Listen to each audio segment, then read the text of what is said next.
Hi, you have arrived to Little Victories, the video game podcast where we celebrate every win, no matter how small.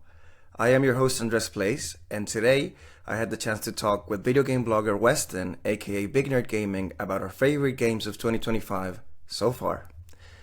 Please enjoy. I'm just really happy that you're here today, man. Happy Sunday, first of all. Thank you for making the time to chat with me today. I think that it was meant to be because last podcast with Danny Waitson of Harold Halibut, you were mentioned 3 times. So you were basically summoned. I think after I heard my name the third time, I was like, all right, it's time to get me on this podcast. It's been long enough. 3 episodes, it's long enough. Yeah, definitely. And for those who don't know you, well, this is our third podcast together. You know, the last one I made, we did 2 podcasts together episodes. So it just feels like talking to an old friend at this point. So I'm really glad that you made the time and you're here. But before we go on and talk about our favorite games of 2025 so far, which is going to be today's topic, I wanted to ask if you could reintroduce yourself to the Little Victories audience. Yeah, I mean, you are my friend, Andres. So, so of course, it's like talking to an old friend. I guess we haven't been friends for that long, but long enough. Yeah. Yeah, my name's Weston. I run BigNerdGaming.com. It's my gaming blog. 2 times a week, just posting about whatever I'm playing. Mm-hmm. And I have a strong affinity for ranking things. So I do a lot of lists. So we were just talking about, we're going to be talking about our 5 favorite games this year. Mm-hmm. Andres did not expect to have them ranked. I said, no, we have to rank them. So, so that's what we're going to do now. It's great stuff. Yeah, BigNerdGaming.com, and I'm on Threads, Blue Sky, and Twitter, although I'm mostly on Blue Sky. So check me out there.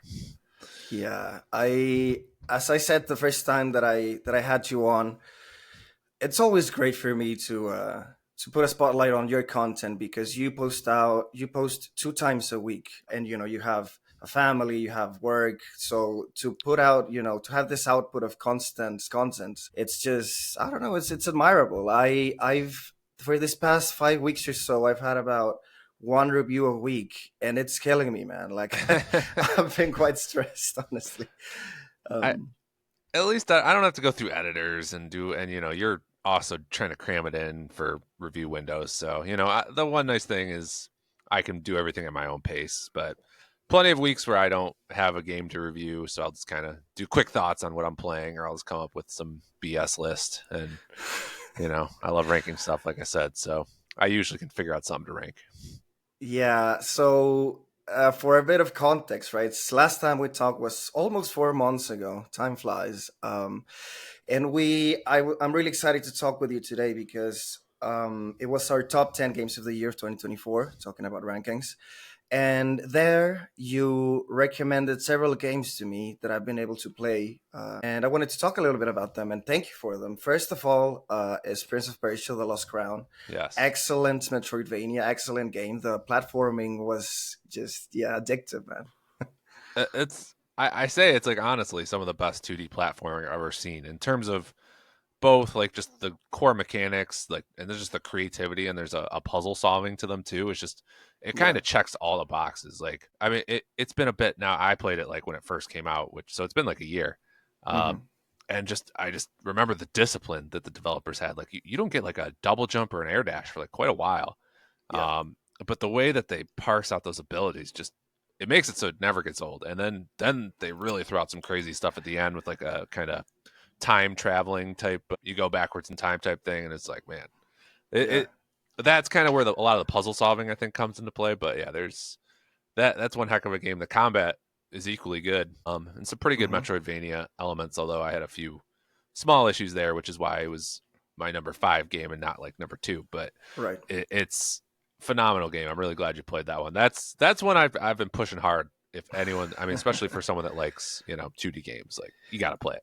Yeah, it's quite high on your list, actually. It's quite high, and I'm glad because I don't know, man. I really am a sucker for pain sometimes because I finished the game, and increasing the difficulty increases as you get to the end, and then I finished it and I said, I'm out. I'm glad that it's over. But then I bought the sort of definitive edition that had the DLC as well. So I said, well, whatever, let's give it a try. And to my surprise, the it just amps it up a notch. Really? With the mechanics. I don't know if you played it with the platforming is definitely some of the most challenging. I would say up there with Celeste. Like they really amp it up a bit. So I don't know. I do recommend it as well now that I've played it. So thank you for that one, actually. That's what I'm here for, man. And another one that now I really do feel really near and dear to my heart because you mentioned it as well. Nine Souls. Nine Souls. This game was gifted to me by Signet Runner, another dear friend Great that I guy. met on social media. Yeah, he gifted it me. He messaged me on Discord like in early January and said like, "Hey, have you bought this game?" And I said, "No." Then go buy it. I got the notification on PayPal, which was amazing. So I started streaming it out of because he suggested it, and people, because I didn't even have a camera on, but I did have the mic on, and my excitement was quite palpable. If you've played that game, it's parry based, it's very intense. You really earn those wins Yes. with every boss. It's like a dance. One wrong move and you're toast. So a lot of people liked it, and a lot of people quite liked my excitement. While playing it on stream because it adds a layer of complexity, right? Because you're talking and you're like trying to make it entertaining for Twitch, which I started, streaming this year, as you know. Yeah, Nine Souls was quite a challenge, a very fun one.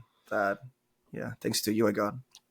I'm killing it, man. Yeah, the funny part is I didn't even beat the game. I don't, there is an easy mode if I recall. I probably could have put it down, but Yeah. it just I the Souls. The thing about Souls likes that kills me is when they do the thing where you have to like walk 2 minutes before you get to the tough fight, and that Mm-hmm. anytime like there was a moment in Lies of P. I was having a great time with Lies of P, and Yeah. there was just like one fight where it's like you walk 3 minutes and it was a really tough fight, and I was like, screw this, and then I just never go back to it. But I'm a weirdo. I play a lot of games on hard, but then I never beat Souls likes because I just get annoyed at some point. So, but yeah, I mean the mechanics in Nine Souls are tremendous. Like the core combat's so well done. It is a blast. Mm-hmm. So, and yeah, I could see how that'd be a lot of fun to watch on stream, cheer someone on as they get through. Although I imagine a lot of pressure for you, and Yeah. in that puzzle games and Souls like feels like definitely the highest intensity things to stream. I would imagine.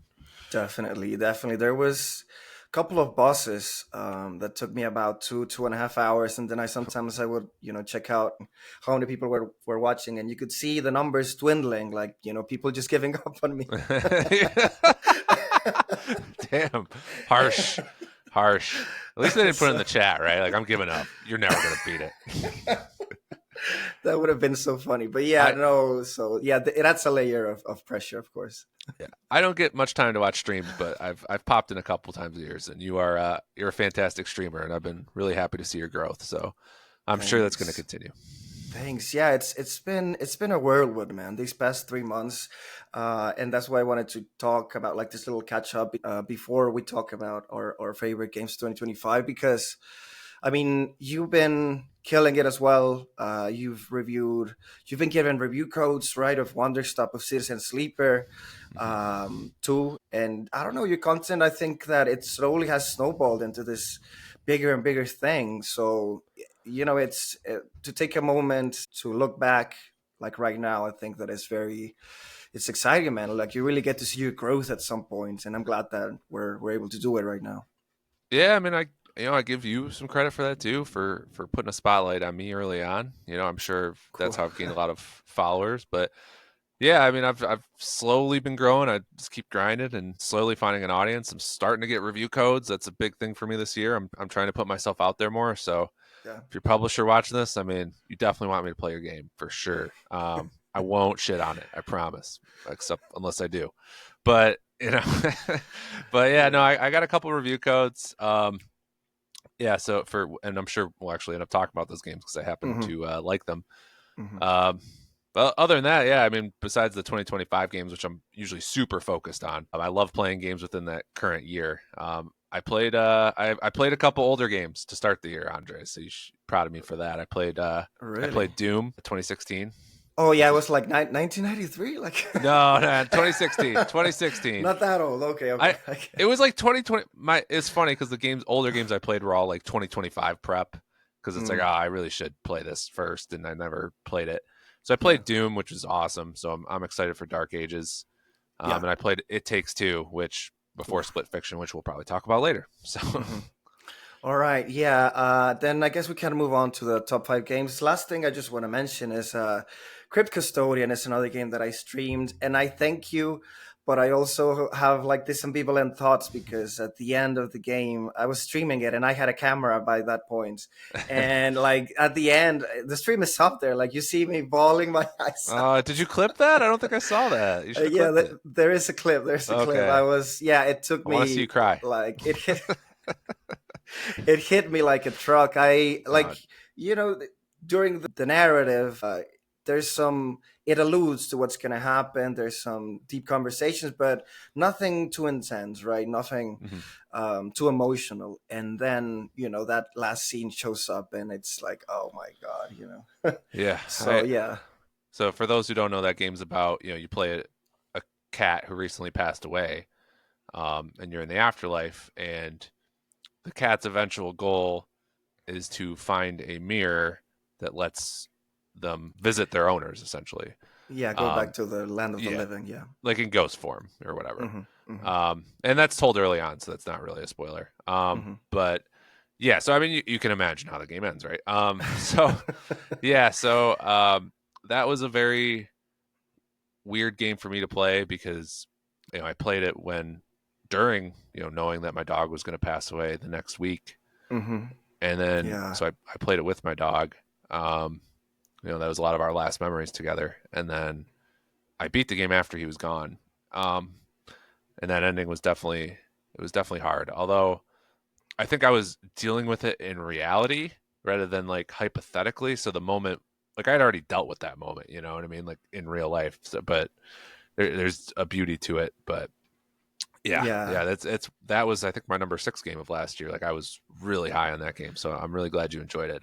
And the cool thing about that game is the developer Kyle Thompson, Hmm. he made a game in 2022, solo developer. Then he came out with the game in 2024. So I'm hopeful that next year we get another game for him because he's been killing it for me. Yeah, and also I think that playing it on stream for me was quite interesting because it has this. It has a top down view, but it has Hmm. this Metroidvania elements, right, where you can Yeah, explore different areas.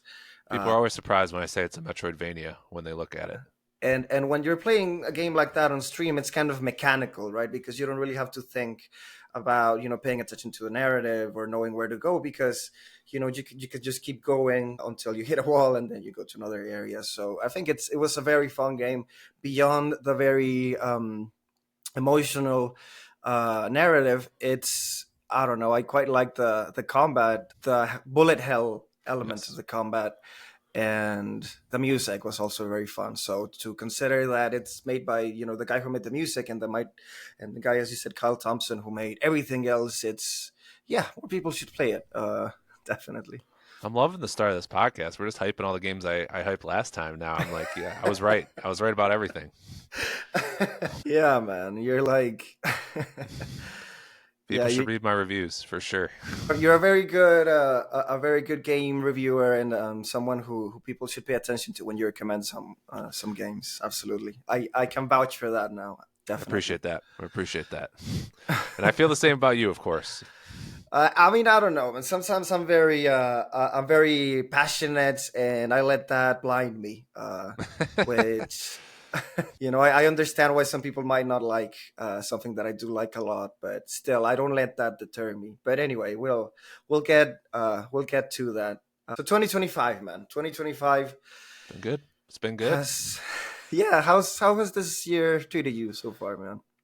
Man, I from a video game perspective, I Hmm. thought 2023 was like a historic year of video games, and I have some data to back that up. If you look at Metacritic and all that, Hmm. um, then I played. Then 2024, I was like, you know what? It's really close for me. 2023 and 2024, very close. But I think And I actually did an exercise where I compared my top 10 games like versus each other, like number one versus number one, number two versus number two. And it came out 5-5, right? So it was a very close year. But then when I look at like 11 through 20, I think Uh-huh. I liked more from 2024 than 2023. Mm. And man, early in 2025, we're 3 months in. Man, it could be better. It could be better, man.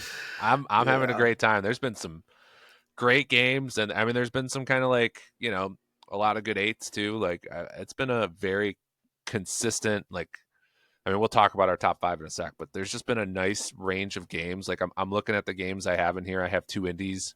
Yeah. I have two bigger games, and I have one other game. I mean, there's just a nice variety of genres and types of experiences, Hmm. and there's more beyond that. And man, just looking ahead to the rest of this year, there's some good stuff planned. So this Yeah. is a great time to be a gamer, unless you're a grifter or something. I wasn't gonna say it, but yeah, I mean, it's great that you mentioned 2023 because yeah, it was a great year, and I also made a list. I remember, I think it was around August, best games of the year, the 10 best games of 2023 of the year so far, and it was already a banger list. You know, we Mhm. had Final Fantasy 16, Street Fighter 6, and many other games that, as we know, it was a great year. You know, before even Alan Wake 2 and Spider-Man 2 came out. So to look at as well at my list of this mix of indie and AAA games, and some of them I don't even mention, like which I can spoil. It's Monster Hunter Wilds. I don't have it. It's a very high quality game. I don't have it on my list, but I've played it. I pre-ordered it, so it's great. But it's not really my cup of tea like that much to be my top 10, but it's indeed a great game. You know, Capcom really never misses. You know, maybe there was a time, but nowadays they're really doing great in every aspect. So yeah, and it's just like we're just about to get to April, so I don't know. Do you want to start? Yeah, so our top five. So I think the way we're doing this is if one of us has a game and then someone has it higher, we're just the other person's be like, all right, we'll talk about that one later. So, Definitely. uh, all right. So my number five is one you briefly mentioned earlier that I got a review code for. Citizen Sleeper 2. Um, Uh-huh. it's a science fiction, cyberpunky kind of visual novel with dice elements to it. Hmm. Did you play the first game? I have played about 8 hours so Oh, far. okay. Yeah, keep going. I'll Yeah. give my So opinion. Yeah. yeah, it's I mean, it's a visual novel, so the writing's important. Tremendous writing. If you played the first game, you probably know what to expect, but Yep. very well written, strong characters, and then I mean the dice element at times frustrating, because it's not like Baldur's Gate 3 where you're really at least supposed to save scum like that, which not something I really enjoy doing in those games, but kind of feel compelled to sometimes. So Yeah. that element isn't perfect. It's got some new gameplay elements that take a bit of getting used to, but man, once you get into it, it's so fun to build up your character, build up your resources, explore Mhm. the system you're in, and just the world is just so fascinating. You play as a sleeper, so you're basically someone that got into a lot of debt, and a corporation somehow like transfers you into a robot, basically, and you're supposed to do hard work that a normal human can't do to kind of pay things off, and it's just obviously a terrible existence. It's very dystopian in a lot of ways, but it's an interesting look at both that society and obviously, like any good science fiction, you can Mhm. put it back onto our current day and get some lessons from that. But if you like the first game, I mean, it's a no brainer. I like it about as much as I like the first one, which was quite a bit. So uh, we'll see if it makes my top 10 at the end of the year. I feel like it'll probably fall off, but I did really enjoy it. It's a really strong game. Yeah, as I said, I started playing the first one, and we're in a server together, right? And I said, "Oh my God, this game feels like learning the rules of a board game." Yeah, yeah. I mean, it And kind of is, right? it kind of does in many ways, but definitely for someone like myself who really appreciates great writing, who I even talked with Danny on the last podcast. It's very elevated writing. It's the way I could describe it. It's very great. Since the first few moments, it poses many philosophical questions. Yeah, it goes deep. So I think that for somebody that's craving that sort of indie off the beaten path, interesting mechanics and great writing, it's a no brainer. Both Citizen Sleepers. I'm glad the And second one stuck the landing as well. and I believe it's on Game Pass. I know. I think they both are. So Okay, I'm glad you got the review code for that. As I said in the dude, beginning, I'm glad. I'm trying, man. These publishers, they're starting to realize my value, obviously. Absolutely, as they should, as they should. I'm gonna make a change Uh-huh. because my honorable mention is gonna be my number five now, which is Atomfall. Okay. Is it on your list? No, you haven't played it. I haven't played. I didn't mention this to start, by the way, but Uh-huh. I've beaten games this year. I've beaten four. I've beaten four games. They're all indies. I have not beaten a AAA game, and we're 3 months into the year. Whoa, And so, really? thus, that's I did not start Atomfall, which you got a review code, so you played it earlier, but it only just came out for the rest of us losers a few days ago. So, Oh my god. Yes, yes indeed. I got a review code. I'm very glad that I got to play it because so a little backstory. I This year I started playing Titanfall 2, all the Wolfenstein games on stream as well. So I was thinking, what happened to narrative FPS games? Of course, Kingdom Come Deliverance 2 as well came out, so there's that. But Atomfall is great. With the recent release of the Fallout TV series, people wanting to like play something like that. Atomfall is this first-person shooter that it's very similar to Fallout, but it's set in the UK. A nuclear accident that happened during the '60s, so there's a lot of scavenging. There's a lot of stealth, and it has a sci-fi narrative as well. So I was very pleasantly surprised by the time I played it, and it's not that long really either. So it's it was like it's 12, uh, 13, I think I saw. yeah, I mean, if you rush it, you can finish it in 10 hours. But a healthy normal playthrough would be about 15, and it has That's several endings. So, yeah, it's. I mean, it's for a studio, the ones who made the Sniper Elite series, Rebellion, for them to branch out and make this new IP, this narrative FPS. I think that it needs to be, celebrated. I think that it does a lot of things right with the sci-fi elements and some. It's very British as well. You can one of the items that you can. I mean, of course, in the dialogue, but there's items you can grab like tea, to help you. Because there's like a heart rate mechanic. If you run too fast, the heart rate goes up and your character like starts losing their breath and can't run and whatever. But you can like drink tea to chill out. So that is very uh, very British, I would say. But yeah. yeah, I like when a game does that. I like when a game really leans into where it's from. yeah. Like until then last year, like Oh, yeah, yeah. you know what I mean. Like The it's like Philippines, yeah. yeah, that game was very like kind of it had a Philippines vibe to it. Like it's something different. So that's appealing. That runtime is very appealing to me with how many good games have been out this year. Yeah, I read that Yep. the exploration is really cool, but I think the Hmm. one thing holding it back was combat. Yeah, it can be very tough. Like they can really literally kill you in two shots. If you put it, of course, in the survivor mode, which is the mode that's recommended. But at the same time, it's I don't know. If you just want to explore, turn it all down to like the assisted mode, I would definitely recommend it because the world, it just scratches that edge, that Fallout edge that you enter a bunker, you just loot everything there and find a lead for the next quest, and then you go to that quest, and then you find, it's this gameplay loop that is just very satisfying and easy to get into. It's been one of those games on the edge for me, like where I'm mildly interested, but just trying to find the time for it. But between what you said and just that runtime, I'll definitely make an effort for sure. Yeah. All right. Well, what do you got? All right, number four. I'm pretty sure this one's not on your list. So uh-huh. it is. You mentioned it a second ago. Kingdom Come Deliverance 2. Hmm. Um, Massive open world RPG takes place in Bohemia in the 1400s, and it Hmm. strives to give you that kind of authentic experience of living in that time. Obviously, it's not going to be quite there, but a lot of very interesting, like kind of survival-ish systems. Like there's a lot of maintenance work, like when you go to a new town, like when you see a potion bench, might be good to craft some potions. Crafting potions is a pretty involved experience. Like sharpening your sword takes a sec. Like um, forging new stuff. That everything has its own like kind of bespoke system to it, which is at times like tough, because it's like if I have 45 minutes to spare, my 45 minutes could just be doing all the like maintenance work to get myself ready for the next time I could play, and that's not Uh-huh. always appealing if you don't have those long stretches to play. But it's unlike any, and a couple of systems I don't love, you know, and there's some. It's a very ambitious game with just like the way villagers react to you. Like if you Hmm. steal something and you come back, they might notice.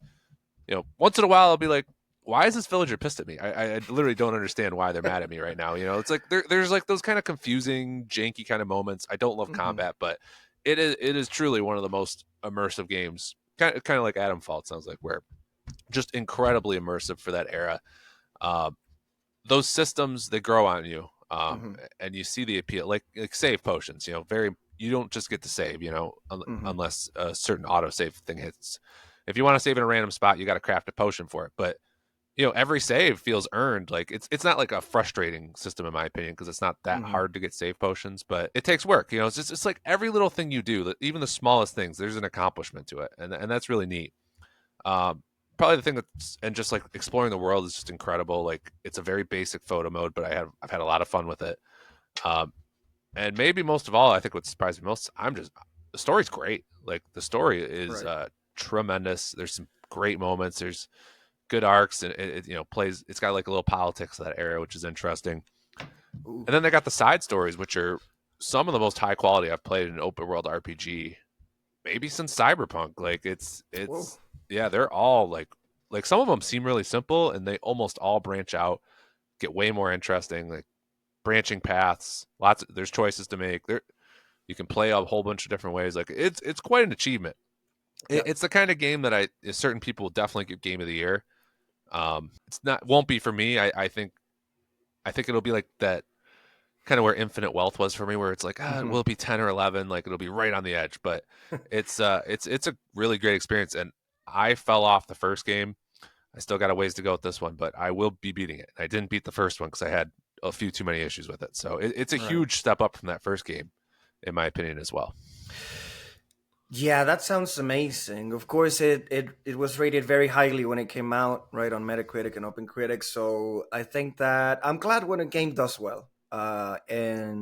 And Kingdom Come Deliverance 2 certainly did. The only thing that's holding me back, which I will probably eventually buy and play, but the combat, man, I did play the first one and I couldn't like. Yes, of course, the narrative, the story, the dialogues are it kind of feels like they're poking fun at the era, at the situations that they're facing, and I'm glad that it's kind of like satire in many ways, but it's also serious in others. So I love a game that can walk that fine line, It and does, it does yeah. seem that KCD2 really does that. But yeah, the combat, like it's I'm just gonna have to bite the bullet. I know, but like it, it'll be a it while. Yeah. it's I think it's better than the first one. I think the big thing is I think when you're fighting a lot of people, like it's easier to manage than it was. Like for the most part, it seems like only one person really comes at you for a while, and then Uh-huh. you know. So it's kind of. I'm sure there's hardcore fans of the series that don't like that, but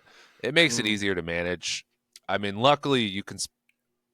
You know, I mean, I spend hours and hours without fighting anyone sometimes. So you know, you can go wild, and then even like some of those, you know, combatish areas, like there's a lot of them you can kind of stealth, you know, Hmm. instead, and the stealth is not bad.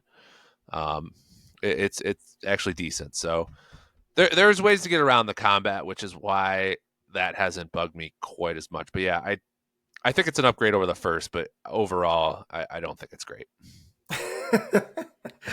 All right. Well, I'll go with my number four. If you have it, I can skip it. It's Avowed. Um, I don't. It's a little lower than that for me right now. so you can talk about that in a moment. But yeah, Avowed. Um, I was just very intrigued because a lot of people said, at least on social media, that the companions were annoying, that the sessions didn't have any impact, that beyond, the exploration, even the combat didn't feel as good. So, I always like making up my own mind. And then I got, Game Pass for it. And I was very pleasantly surprised that is untrue, like what they said. I do remember there's a moment. I won't get into specifics, but there's a moment that because I thought that my decisions wouldn't have a repercussion, um, I didn't think too much about them. So at some point I find, this guy hanging from a tree with a note like, because of what you did, this is what happens. Oh shit. So I was like, oh shit, like I Now I'm like this nervous. guy. Yeah, I like this guy. What did I do? Like I need to go back to a save file or whatever. Um, but yeah, I think that there's some great choices there. Of course, as you said, it's not as overly complex, but it does great. It does, it does it really great. I think the combat. You mentioned Cyberpunk. I wanted to say that you can like dodge in first person, which is not something easy to do, and not a lot of first person perspective games like offer that. Mhm. So I'm glad that Avowed does have that dodge movements, and kind of like the perfect dodge where it slows down and you can like attack for that like critical hit or whatever. So I quite like the combat, and the story. Yeah, of course, it's not like a cataclysmic, world-ending kind of stuff, but I think it does well. I like Kai, of course, voiced by Garrus of Mass Effect. Also, that helps a lot. But I mean, the list is like top 5 favorites so far. It's not a definitive. Things are gonna change, of course, by the end of the year. You didn't even want to rank these, Andres. Let's be real. So But you yeah, very quickly put these five. You're like, ah, shit, man. That's what's gonna make me rank them. That sucks. So yeah, I don't really. Yeah, that is true. I don't really rank games, so I'm put on the spot a little bit. But yeah, I I mean, did.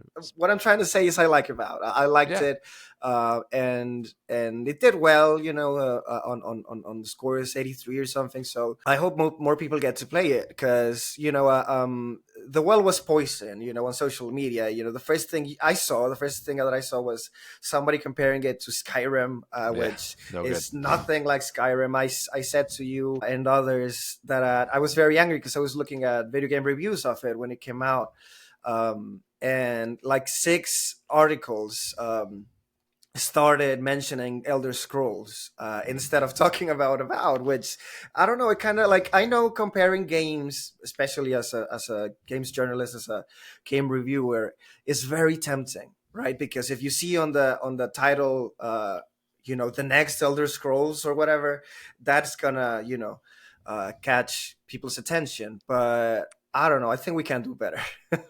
Yeah, I mean, I'm not coming up with one off the top of my head. I don't think I actually really compared it to much. Besides, I mean, Outer Worlds, obviously, Right. fantasy, probably a better comp. But yeah, it's a really solid game. I'm definitely gonna beat it. It's just good games keep coming out, and I'm like, I'm a natural game hopper, so then I pop on this one, and then I can't beat anything right now, man. But Uh-huh. yeah, it's a good game. It's a rock solid game, and I've seen some people that are really high on it, and some people that are True. pretty low on it. So I Ye- guess me and you are probably in the middle. yeah, I don't think it'll make it to my top 10, considering how stacked the rest of the year is. But I love fantasy, man, and I think that about at about the 5-8 hour mark, they just gave me a fire sword, a flaming sword, which is like my dream. I remember when they did that in Game of Thrones, the maligned last season. There's a scene where Jon Snow, like his sword starts catching fire, and I'm like, oh, I'm sold, man. I just love a flaming sword. It's very silly and very shallow, probably, but I I was gonna say really. that's your dream, flaming sword. I don't know, man. It's not that difficult, right? Like you just put it on fire. It's a sword. Yeah, I Like think it's. those exist. They I don't perform on know. streets in big cities. So. Oh my god. I'm having so much fun. But yeah, it's Avowed. It's a solid 8. It's Yeah, not life changing, but it's good. I'll just and it's say on that. Game Pass. So a solid 8 on Game Pass is the best, man. It's like, Indeed. heck yeah, man. Just I already pay this, monthly fee. Yeah. Give me a nice 8 out of 10 for no extra money. Love it. Mm-hmm. Absolutely. All right. So my number 3. I have a feeling we're not going to talk about this one Uh-huh. because my number 3 is Wanderstop. Ooh. Yeah, it's Is my that on number yours? one, so Okay, probably. we'll hold Yeah. off then. You weren't supposed to say where it was, Andres, but that's okay. You're supposed to say it's later. Oh, So okay, okay. you ruined it. It's okay. We can go to your number 3. Oh, really? I mean, I've already talked too much. Okay, whatever. I'll try to keep it brief because it's a PSVR 2 game, and I know that Oh, I absolutely love it. But it's a small install base that it has. Sadly, it's Arcane Age, a game that came out on January 16. I really, really loved it. It's very intuitive. It feels like a game that's made, from the ground up for VR. It's, on PSVR 2, you have Resident Evil 4, which is absolutely amazing. But then in this game, you like it's level based and there's like a lot of routes that you can climb, and you have these climbing peaks. You can do this motion with the controllers and just climb and explore the world. And it has this beautiful fantasy music that kind of evoked Skyrim for me, of all things. And the combat is great. I think that it's not common to have a solid 15-hour campaign on VR. A lot of people, I think, still have this idea in their minds that VR experiences are like games for kids, or experiences that are just a half-hour thing, where you explore something and then that's that. That there's no depth. And I think that this game is a solid example of a great game that does a lot right. It might not reinvent the wheel, but it's very fun, uh, and very I, immersive as well. I like that. I like that you actually compared it to Skyrim after our last conversation. But I mean, just the music, but just it made me laugh. Yeah, I mean, it, as I said, it's tempting. yes, yes, it is. It It's is. the low hanging fruit. Like it's It's tough. None of us are big enough. Sometimes I mean, sometimes it's useful. Sometimes it is a useful tool. But Oh my yeah, no, god. you always hype VR, and I'd Hmm. love to. And I mean, I think in the last 2 or 3 years, you've really seen like some games where like, whoa, like this looks pretty deep. But I mean, I got too many sit down games to play to friggin' throw that in at this point. Maybe if Yeah, that yeah, stuff slows down, but man, we'll see. But I am, I appreciate that you advocate it for so much, man. I like that passion. yeah. No, I mean, I don't know. I wouldn't mention it or bring it up, unless I was really impressed by it, and I Mhm. was. I gave it a 95, and the PSVR 2 community, as small as it is, on social media, they quite liked Arcane Age as well. So I don't know. I just hope the game does well, and if somebody listens and has a PSVR 2 or is thinking of it, check the game out. That's all I'm saying. But yeah, Maybe when I retire. Um, or when my kids are out of the house. I don't know. I'll probably have more free time than I realize at that point. All right. My number my God. two. This one might be your number two. I don't know. Mm, Uh, Assassin's Creed Shadows. mm. Now go ahead. No. Okay. Okay. Yeah. So Assassin's Creed open world RPGs I have a weird track record with. I bailed on Origins. I think the level scaling at the time just bugged me a lot. Hmm. It's always been a thing of mine. Then I played Odyssey and I loved it. Like that was one of my top Nice. games of that year. I think I just adjusted. I'm like, okay, I understand why they have to do the level scaling because the game's so friggin' huge. Like you you'd never be able to go back to areas and it'd be stupid every time because you'd just be crushing everything. So, Yeah. so Odyssey I really liked a lot, and then Valhalla I bailed on. Mm, I played Valhalla on the Xbox One, which was a mistake because there's a lot of fast travel. In that game, it's a very big game, hmm. and waiting through like 1 minute load times all the time was just I think wore me down. And it's just a lot. The game has a lot. So, I get it. but I was excited for Shadows, and man, so far I just think of all those games, it has figured out the gameplay the best. Like it's kind of just fine tuned everything. Like the stealth, there's just enough extra features. I mean, the prone is obviously big. There's some other stuff. I mean, I have it on the harder difficulty, and just the way enemies can spot you is pretty impressive, especially from rooftops, which not every game has. Yeah.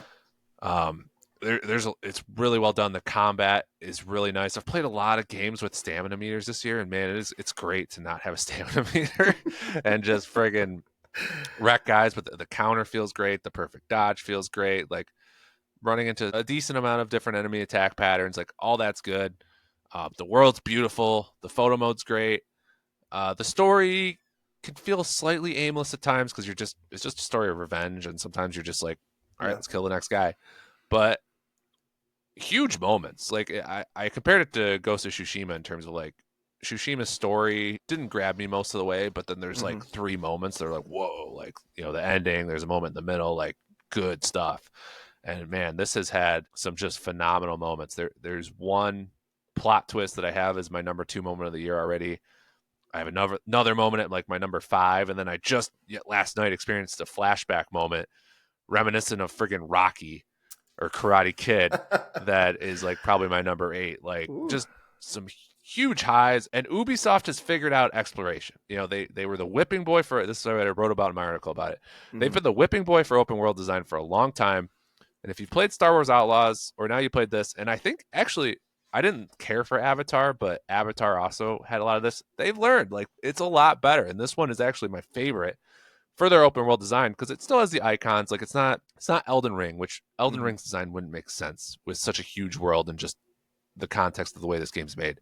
But it like when you want to go to a main objective, it never tells you exactly where the main objective is. You you find hints and then you can pretty easily narrow it down and figure it out from there. Hmm. Um, but sometimes it's actually a little trickier. And if you are having a hard time, you have scouts, and these scouts scout out. You figure out what area do I want to put my scout in. You do it, and then if you are in roughly the right spot, it'll show you the objective. If you're not, you Right. lose the scout. And those scouts can do other things for you, so you don't want to waste them. So it's a really cool in between system that like gives you some opportunities for organic exploration, but it's not like where the f is this? Like you're not dealing with that so much. So it's a very Right. nice in between. So I, Yeah. I really don't have a lot of issues with it, minus maybe the English voice acting is pretty rough, especially for Naui. But Yeah. and said story a little aimless at times, but man, I think this is for me. This seems like the best Assassin's Creed game, or at least has potential to be there for me. Definitely. I have been playing it as well, and I fully agree with everything you said. I'm glad that it worked out well for Ubisoft because they kept on delaying it, and people they just didn't believe in them, right? So Mm-hmm.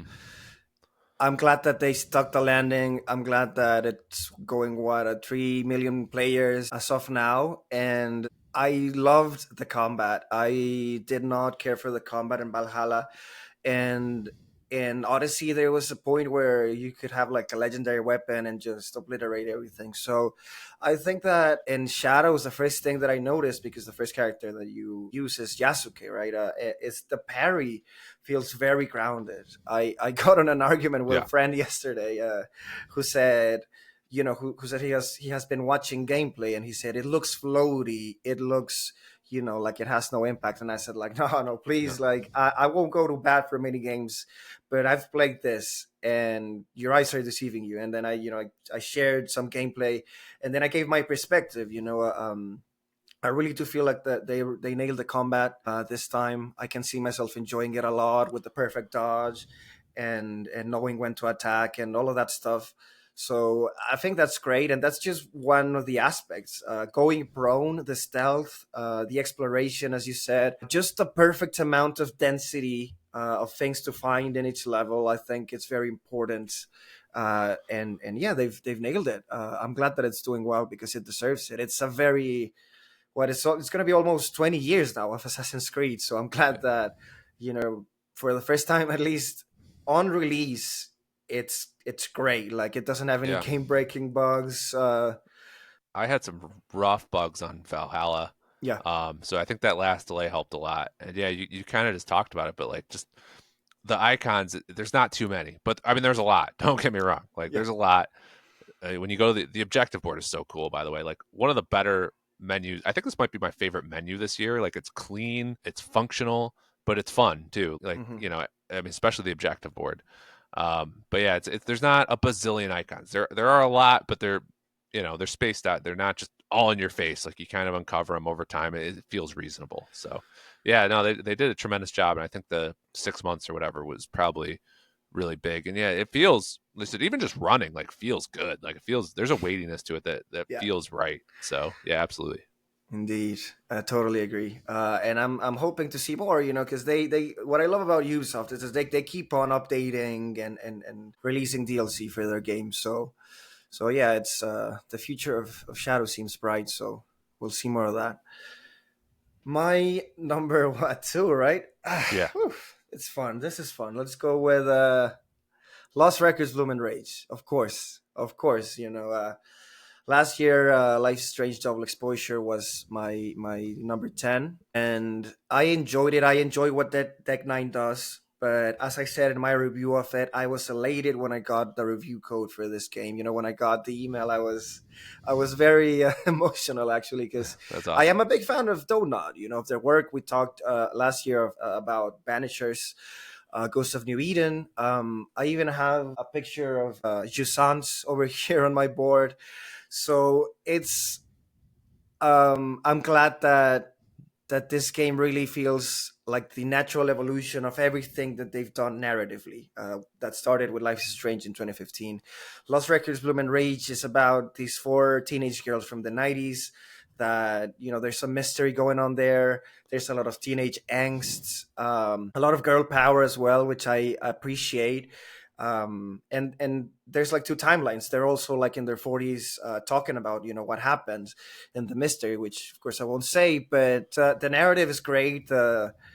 The dialogues feel grounded for the time, and you have a camcorder, which is one of the central features of the game. That they nailed the feeling of recording stuff, that filter that they add, and the sound of the camera recording. It's If you're a 90s kid, man, you're absolutely gonna love this game. The callbacks and the Easter eggs. You have like Tamagotchis, and I don't know, a lot of stuff that if you like were a 90s kid will see it and be like, yeah, this is made for me, like, right. How old the are you? I'm 31. I'm from Okay. I was very young, of course, but Yeah. there some remnants from the early 2000s when I was a bit older. They're still there, So from I'm the. 36, so this stuff will probably really hit for me because Oh, definitely. I didn't play. I wanted to play Life is Strange last year, but it just Mm, I didn't have time to do the catch up game because I think you're supposed to play the first game. And yeah. so, but yeah, Lost Records being a standalone experience and on PS Plus and the 90s Hmm. stuff, like I'm sold. Like I will be. I'm just waiting for the second tape to come out, which I believe is in a few weeks. So Yeah, April uh, 15. I'm really yeah. gonna. So Yeah. after that, once I clear up a couple games I'm currently playing, because I'm beating some games. I promise eventually. So after that, I will be definitely jumping on that at some point, probably May or June. Yeah, I love how you're saying it like as if I was judging you or putting pressure on you. No, man, do your thing. Play games at your own pace. Like I know how gaming is and how adult life is, but yeah, go play this game. It's not that long actually. You can finish the story. The first chapter is about 5 hours long, so I'm sure you can finish it in about 10, both of them. Sweet. So yeah, it's a. I mean, I just love narrative games, and one little detail that I really like from the sound design. In the Life is Strange games, you can grab a lot of stuff to like inspect it, right? A lot of items, and something that Lost Records, Bloom and Rage did right was, I don't know, you grab a candy wrapper and then you're like moving it along with the camera, and you can listen to the sound of the wrapper kind of wrinkling as you touch it with your hands. Like, I don't know, it's these little details that they said, all right, we've this is the baseline of what we've done with Life Strange. How can we make it better or the best that it can be? So yeah, it's an exciting game. Those little touches mean something. It's just that extra little love and care, man. It for sure. Yeah. All right, my number one is Split Fiction, Yeah. which, yeah, Woo. man, just fun. Like literally, from I compare the first 30 minutes to Near Automata. Like it's just, like I remember just playing. I'm like, I can't believe it's just throws you in there, and then just different things keep happening. You're like, whoa, another mechanic, another mechanic. It just perspective Yes. shift. It just keeps happening. It's crazy. Yeah. Like and it doesn't slow down. Like I don't think there's been one moment, like even in It Takes Two, which I think is great. Gave it a Hmm. 9 out of 10.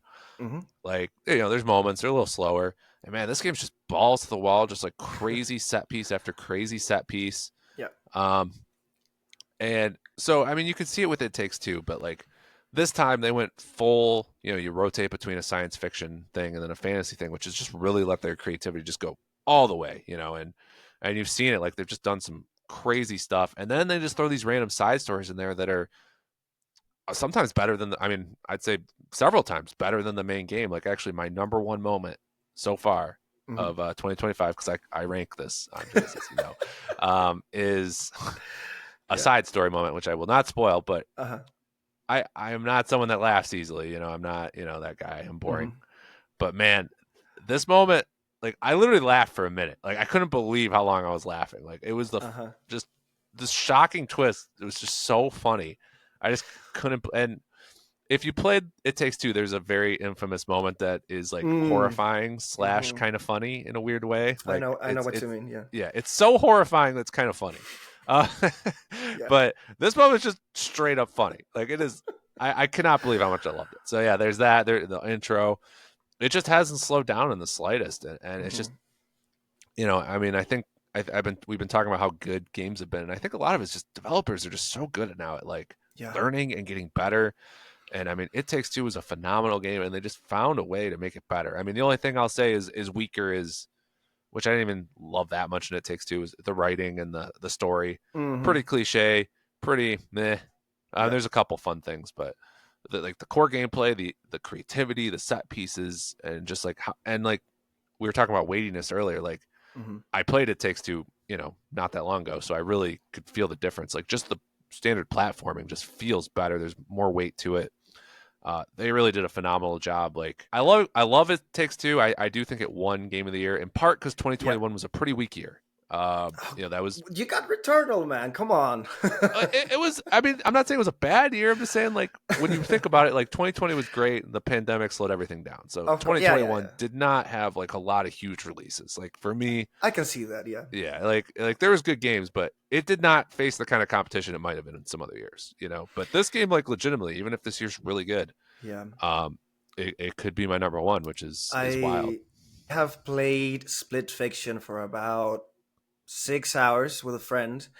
And I really appreciate that you're kind of walking on eggshells, not talking about the mechanics, not talking about the situations that you are thrusted into in this game, because I think that's a testament Yeah, to how amazing and fun and yeah, bombastic everything goddamn is, man. Like since the first 5 minutes that you start playing, you're like, whoa, what the hell is happening? And it just goes from there. It just keeps on going and going, and it really never stops. Yeah, there's some moments that it kind of slows down, and you have to do some other more meandering stuff, but it's like 5 minutes out of an hour of gameplay, so you it's need those. very, You need yeah, those of, 5 minute of stretches. course, You yeah, need yeah, them. you need them to appreciate the rest of it, of course.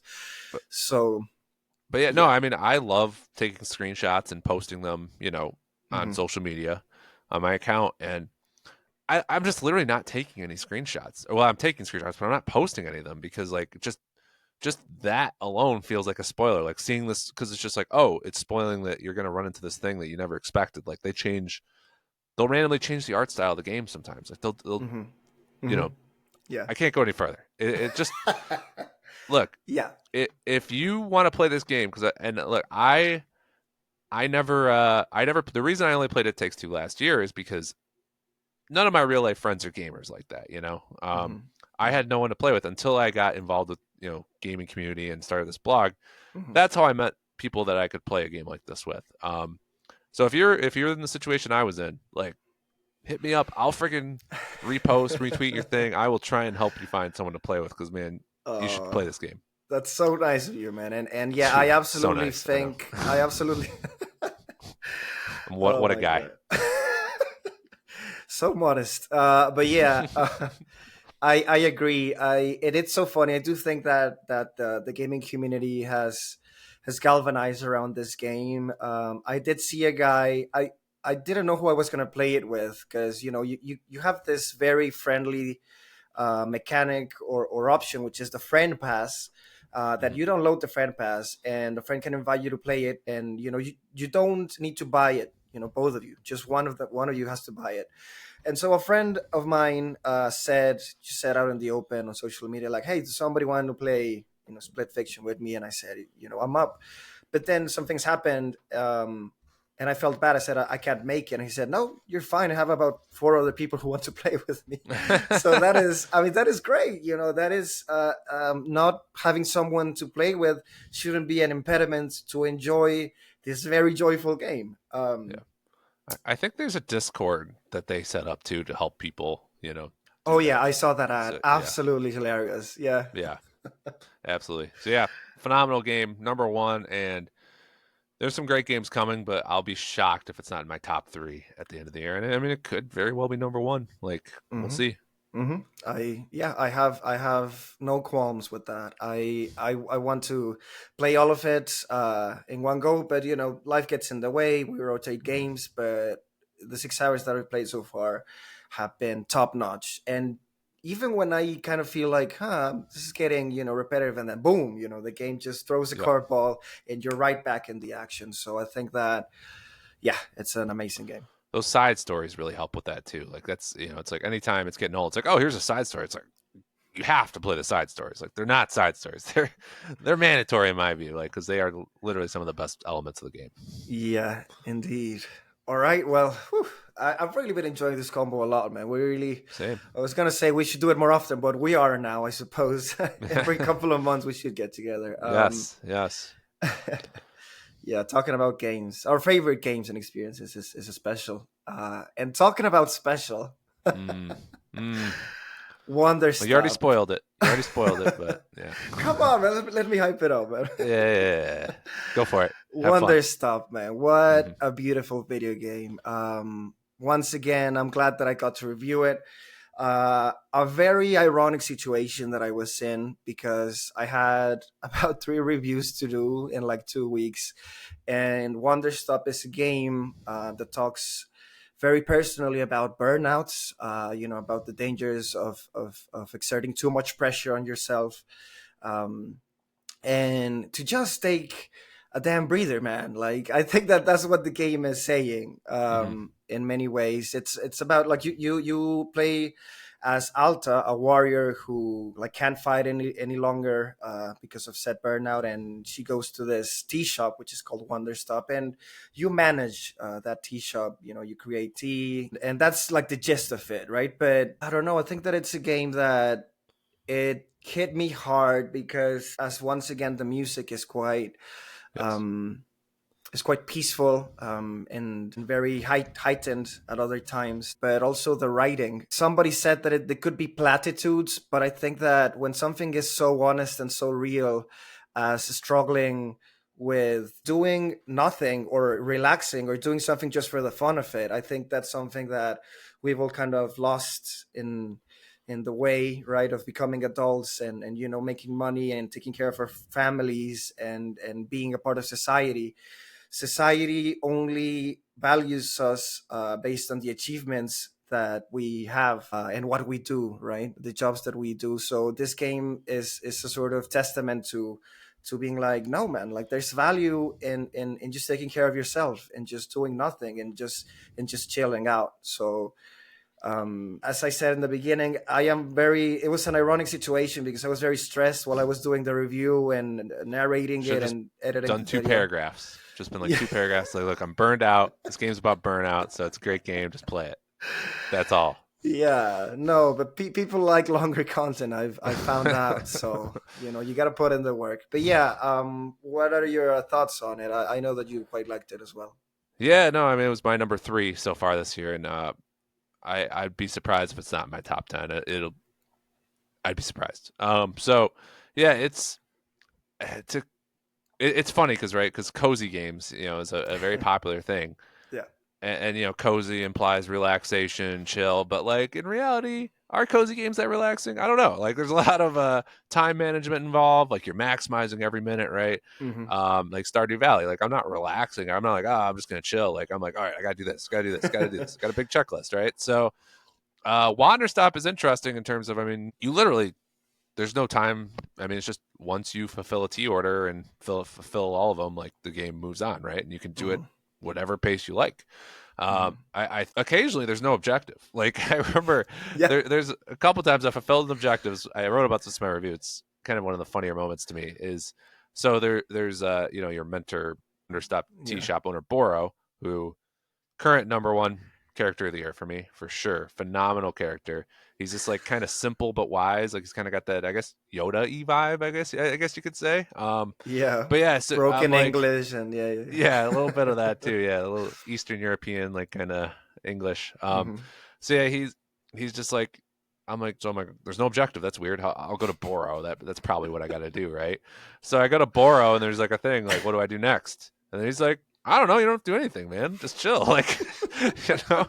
So, but it's funny though, because the way the game is set up, I think it is low key set up for, I'm sorry, but it's just tough for me to do that. Like I have self-diagnosed ADHD. Like I'm not, Yeah. I'm not, I need, I'm trying to do stuff, so I'm not someone that can just like walk around a video game for like 15 minutes and just enjoy it or whatever. Like I do like having things to do, but the way they set up the tasks is really interesting because like you need to have, in order to make the tea, you need to have tea leaves, you need to have clean dishes, you need to have Hmm. certain seeds, and all those processes take a while. Like if you don't have any clean dishes, you got to put them in the dishwasher. It takes like a minute to get a new dish. If you don't have any tea leaves, I think it takes like 2 minutes. It takes quite a while Yeah. for the tea leaves to be made. So if you're not prepared with stuff and you're trying to make tea, it's like, ah, shit, I got to go back. I got to wait 2 minutes for this friggin' tea. So I was like actually really focused on being all over, always being ready. And that like gave me a lot of enjoyment. So I actually Hmm. played the game the way you're probably not supposed to play it, but I enjoyed playing it that way, if that makes Yeah, sense. But being efficient. Yeah. yes, but yeah, I mean the writing is phenomenal. It's actually quite funny. It's insightful, like you said. It Mm. tackles some nice themes. We talked a lot about Dungeons of Hinterberg last year, kind of some of those vibes. With Hmm. some, there's times where you can just drink tea. Like you make tea for your customers. There's always Hmm. leftovers, so you can drink it, and then it's just Alta just kind of reflects on life. There's some really astute observations there. So and yeah, I mean, beautiful game, like so gorgeous. Definitely some of my favorite art direction this year. Yeah. Great music, just a really interesting and well made cozy game that's actually a cozy game. Ending, I love the ending too. The way it's very simple but set up very perfectly. So yeah, a very very strong game. Really really glad I played it. Not the kind of game I expected to be on my radar, but Hmm. once I think seeing you actually might have been like, let's try it. And then yeah, I was Yeah. really happy I did. Really cool game.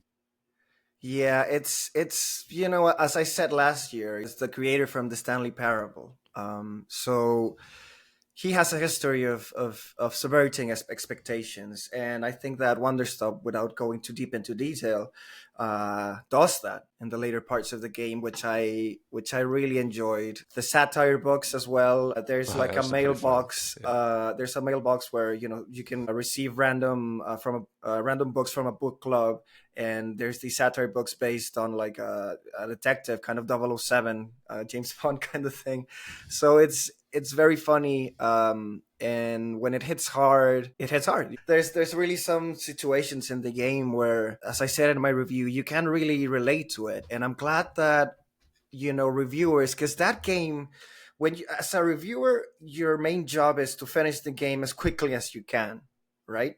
So for a game that is asking you to take it slow, like Wanderstop, it is the antithesis of a game for a game reviewer, right? You have to take your time, not just finish it all in one go, which you can do that if you want to, in this game. But I'm glad that the critical reception was great. People really did understand what the game was going for.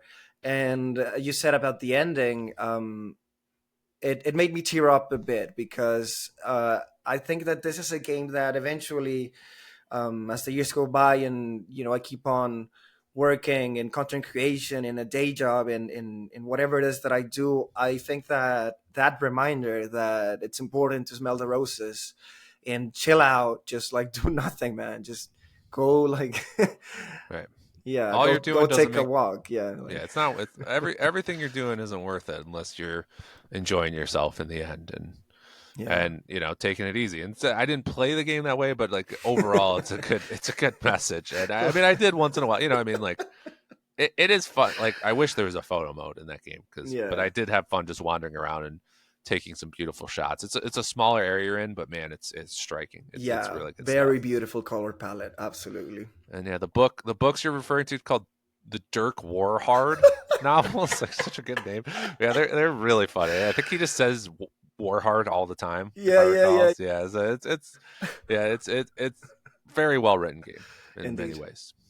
Yeah, and I'm glad that we got the chance to talk about it, because Yeah, it's a game that begs to be talked about. We could even talk, dedicate a whole episode. I think I told you, I think this is gonna be my Harold Halibut this year, because Yeah. last year when I played it, I talked incessantly about it. I talked about it nonstop, and every time that I could, I did. So I might do that with Wanderstop, Yeah. because I've incorporated the soundtrack to my daily life. So Oh. you've lost me, man. I'm gonna be a Wanderstop stan. I uh I'm expecting 10 more blue sky posts saying play Wanderstop with like 4 screenshots. So Oh my! I'm so predictable, man. Jesus Christ. have I figured out your formula? I think I have. But yeah, no, it's but no, I appreciate that you do that because, Um. and I'm someone that's like constantly like wrapped up in what I'm playing and I'm working on my list and I do talk about all these games at the end of the year, Mhm. but you are a very consistent advocate for games you like. And I've tried like last year, I tried that a little bit. I think you inspired me to try that a little more with Dungeons of Hinterberg. Like Mm. if I found an opportunity, I would find another way to bring up like, hey, by the way, guys, don't forget this game's sweet. Like, it's especially with an indie game. That's important to do, I think, because we really want those studios to succeed because if they Absolutely. don't, we're just playing the same game over and over, right? So that it's very vital for those games to succeed. Yeah. Well said.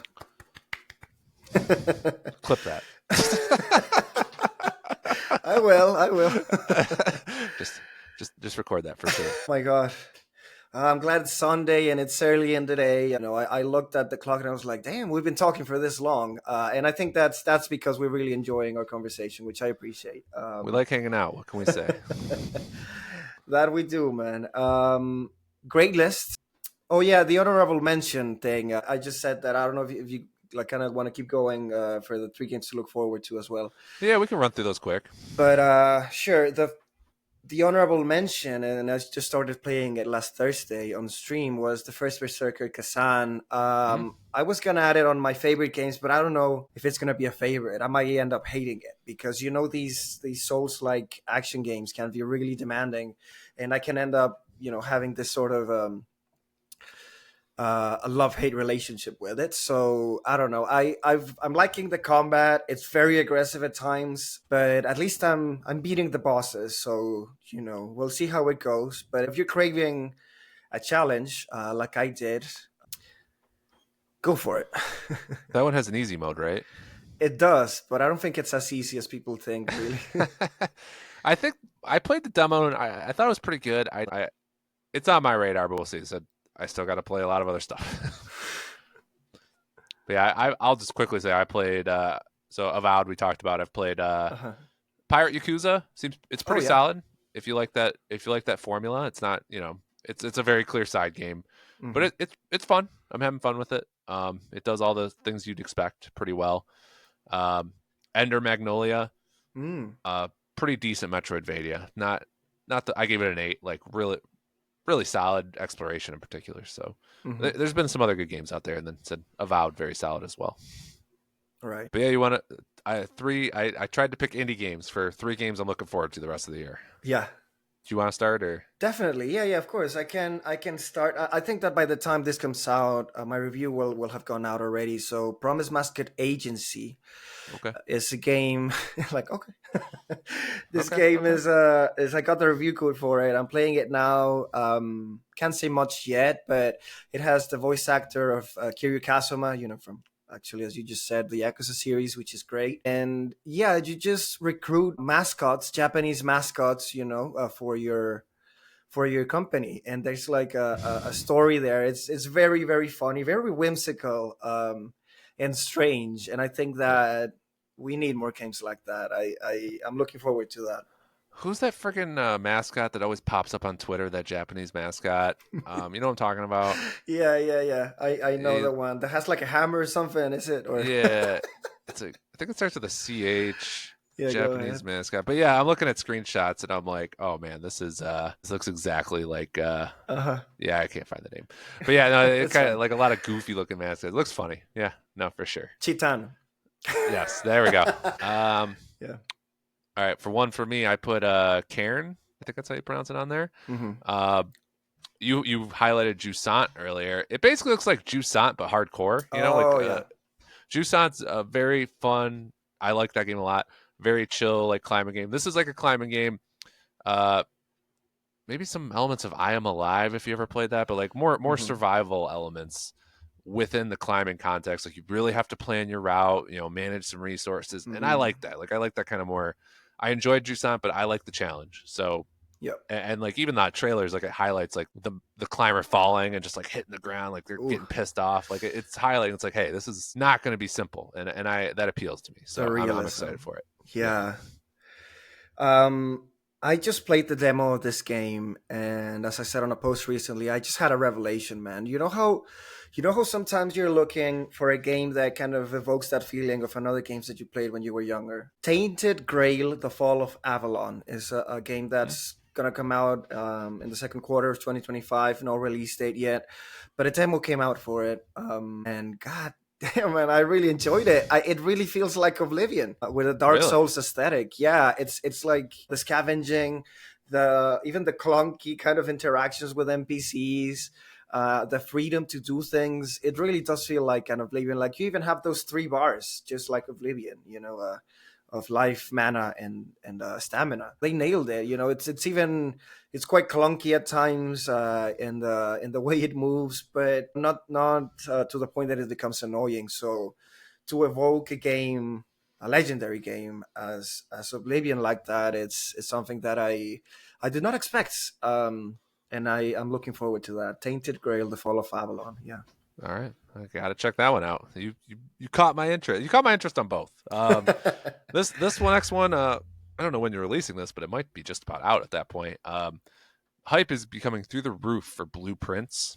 Oof. Yeah. Um, yeah, so it's like a first person mystery slash puzzle game. It's got roguelite elements. I'm hearing comparisons to Outer Wilds.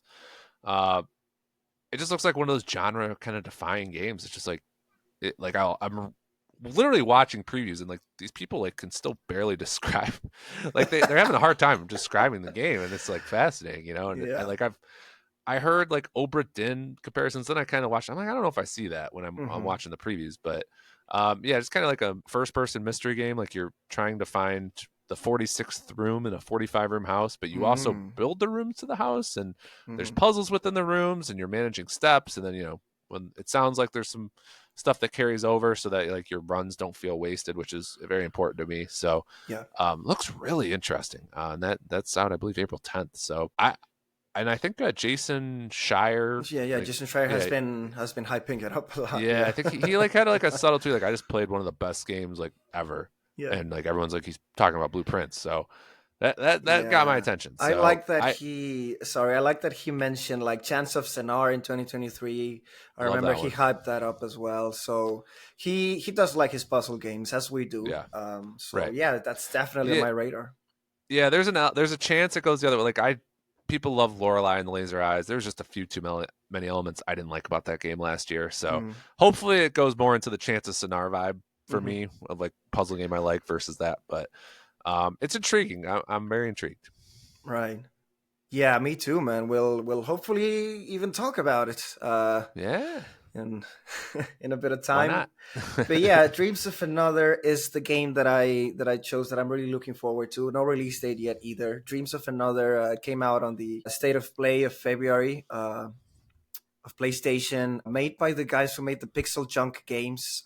Also on PlayStation, I remember playing Hmm. those on PS3. Very creative, sort of little indies. And then you have this game that also has a PSVR 2 mode, of course. And Have to. as you said, I can't say much about it either. It just looks very artistic, very experimental. It kind of looks like you're inside of a painting. Yeah, those So screenshots are wild. yeah, so I struggle to say much about the game other than it might be trying to do something new, which that is something that you and I are always trying to look for. I thought it might be a sequel to Dreams. Whereas like like the title screen kind of Come has on, some of those man. same vibes, but it is not. It is not a sequel to Dreams. Sorry. That would have been great because Dreams is an excellent PS4 Yes. game. All right, my last one. So here's the problem with hyping up indie games. Like when I do my anticipated indie games, Oh my god.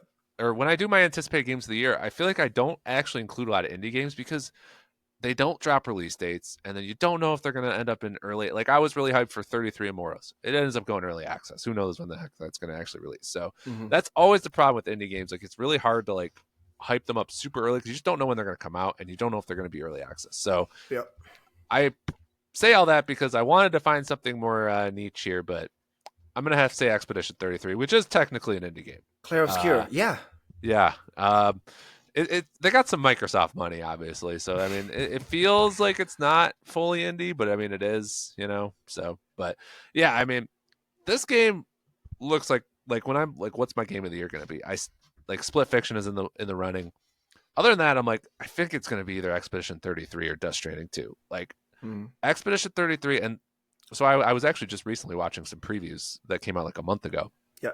and I was stunned by how effusive everyone was in their praise of the game. Like usually when you watch previews, be like, "Oh, this looks pretty cool," you know, but they stay guarded, you know. And Mm. man, like every preview I watch, these people are like, "This is friggin' awesome! Like this rules!" Like you Yeah. don't see previews like that often that just really hype up. Like they were just like, "This game's gonna be amazing!" Like you just don't see that. Yeah. The combat looks like nothing else with its mix of turn based and real time. The I mean, the story hook's phenomenal. Hmm. You got great production values. You got great voice acting. Like Mm. the world map looks cool. Like Final Fantasy X vibes, but then like Yeah. The I, overworld that you can like yeah, walk. Yeah. yeah, like it's like Final Fantasy X and Super Mario RPG, except like way more hardcore. And you know, I mean, basically, it looks like if you've been waiting for a Final Fantasy game to be turn based again, this is the game. Hmm. Like you don't need that. You just play this game. So I I feel like there's a decent chance it's going to be my game of the year, but we'll see. Yeah, I think that the persona type, now metaphor, I suppose, turn-based combat that is sort of active in some ways is what piqued my interest. I mean, it's of course Atlus has perfected that formula, but to see an indie studio just be like, because by this time, Persona 5 came out in 2016, so Hmm. I don't know why nobody had done that before.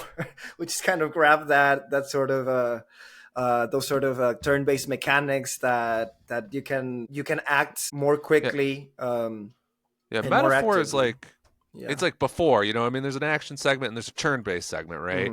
Hmm. And same with Daybreak Hmm. Trails through Daybreak. I think it is. They had that too. But this one, it's like way more merged. Like it's Hmm. very some of the previews were comparing it to Sekiro, and apparently that's an inspiration for the game, which is wild, right? But like, Sekiro. Hmm. yeah, I mean, it's turn based, but it's all merged together. It's not like this is the action segment, this is the turn based segment. So that's what's kind of cool. And the previews were talking about like a lot of strategy with that turn based element too. Like you could really like make some interesting builds. Yeah. So I don't know, man. It just looks like best of all worlds, which is just it feels too good to be true. But people have played it and people love it. So Hmm. I mean, I'm very optimistic. Yeah, Clair Obscure Expedition 33. Not Yeah. long now. Not long. No, April Game Pass at the 24. end. Yeah, yeah. Yeah, and Game Pass. Yeah, I leave out the Claire Obscure thing. I've just been saying Expedition 33. It's too much. It's too much. I'm helping them. I'm trying to help them by making their title better.